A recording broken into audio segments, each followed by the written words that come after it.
Good Morning Business, le débat. Alors c'est devenu un objectif numéro 1, aller chercher des économies sur les questions d'absentéisme chez les fonctionnaires. Double interview, Laurent Saint-Martin, Guillaume Casparian ce matin pour bien mettre le sujet en avant. Je vous donne juste un chiffre.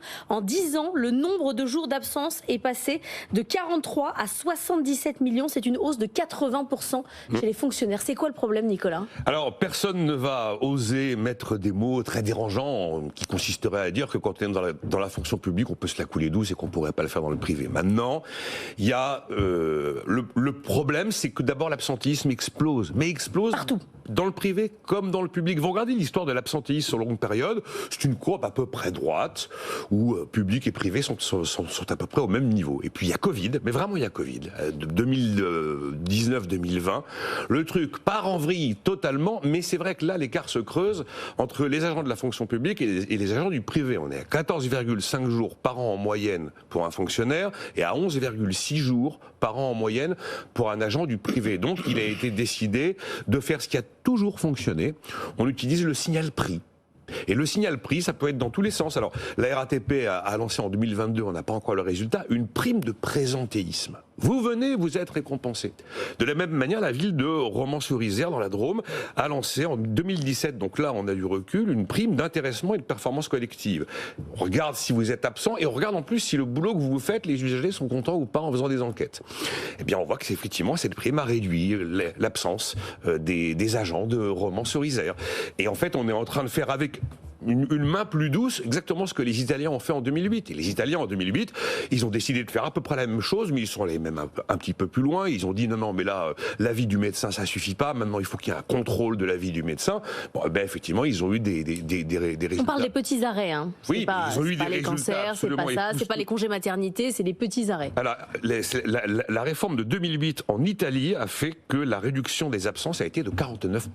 Donc, si vous mettez un signal prix, vous savez qu'on aura un effet. On l'avait fait en 2012-2013, les arrêts de courte durée avaient effectivement baissé. Donc là, on a un vrai sujet d'absentéisme. L'autre chiffre qui est rappelé par le ministre Casparian, qui vient d'une enquête de l'IGAS et de l'IGF, c'est 15 milliards d'euros de jours travaillés. Non, 2 jours non travaillés dans la fonction publique, ça a coûté 15 milliards d'euros en 2022. C'est quand même des montants absolument astronomiques. Donc là, on ne fait que aligner ce qui se passe dans le privé. C'est quand même, on va beaucoup moins loin que la réforme à l'italienne. Jean-Marc Daniel, depuis qu'on regarde le budget dans le détail, vous nous dites le gouvernement ne fait que cibler des catégories de gens. Là, c'est une nouvelle catégorie où il y a réellement un problème. Alors, je crois que d'abord, c'est une nouvelle catégorie. Une nouvelle catégorie, Nicolas l'a dit plus ou moins, c'est-à-dire le fonctionnaire a la réputation de ne pas être très ardent au travail et donc l'absentéisme augmente partout. Donc, voilà, mais l'absentéisme augmente partout. Je pense que fondamentalement, il y a un vrai problème qui n'est pas un problème d'absentéisme en tant que tel, qui est un problème d'efficacité du travail dans la fonction publique, lié à des choix qui sont d'ailleurs, quand on regarde les rapports qui sont faits notamment à l'occasion de ces votes de budget par le Sénat et par l'Assemblée nationale, c'est un problème de choix qui a été fait au milieu des années 80, qui consistait à dire on va avoir beaucoup de fonctionnaires mal payés, ce qui va permettre de lutter contre le chômage.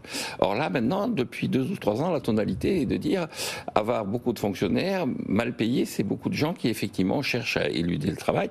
C'est une perte d'attractivité considérable, c'est-à-dire le nombre de gens qui se présentent au concours n'arrête pas de se réduire. Hein.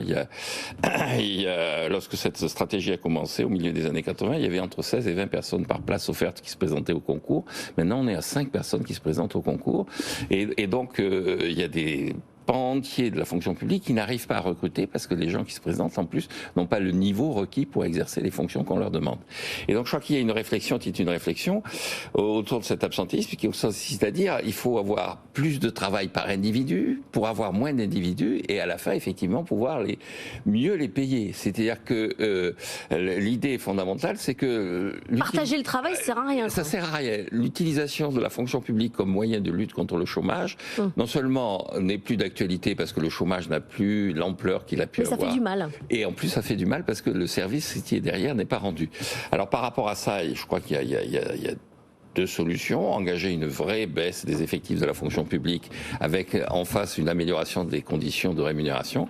La deuxième, c'est s'engager dans la privatisation d'un certain nombre d'activités, puisque effectivement, Nicolas l'a rappelé, dans le secteur privé, il y a moins d'absentéisme. Et la conclusion... Oui, enfin, c'est pas plus brillant. Hein. Oui, non, parce qu'on n'a pas parlé du problème de c'est un problème de management. Il y a une sorte de démission intérieure. L'absentéisme, c'est une grève. C'est une grève déguisée. C'est oui, tout. mais Voilà. c'est super difficile à analyser pourquoi depuis 2020 tout ça explose dans le privé comme dans le public, avec un écart qui s'est creusé entre public et privé. Et donc, je suis pas assez sociologue pour vous apporter les éléments qui permettent de comprendre l'État qu'on n'est pas passe capable globalement de 8 jours, truc qui était aux alentours de 8 jours, maintenant on est à 4. Alors Jean-Marc est L'État un n'est peu pas sociologue. capable de gérer, que l'État passe la main. Et donc la conclusion finale, c'est labor omnia vincit improbus. Ce qu'il faut toujours traduire. Et ce qu'il faut Avant toujours qu'on ait traduire, l'intelligence c'est du artificielle. Virgile, et ça veut dire qu'un travail soutenu permet de résoudre tous les problèmes. Vous savez que grâce à la start-up qu'on a reçue à 6h45, on pourrait faire cette émission intégralement en latin. Mais commençons. Exactement, quelle bonne idée.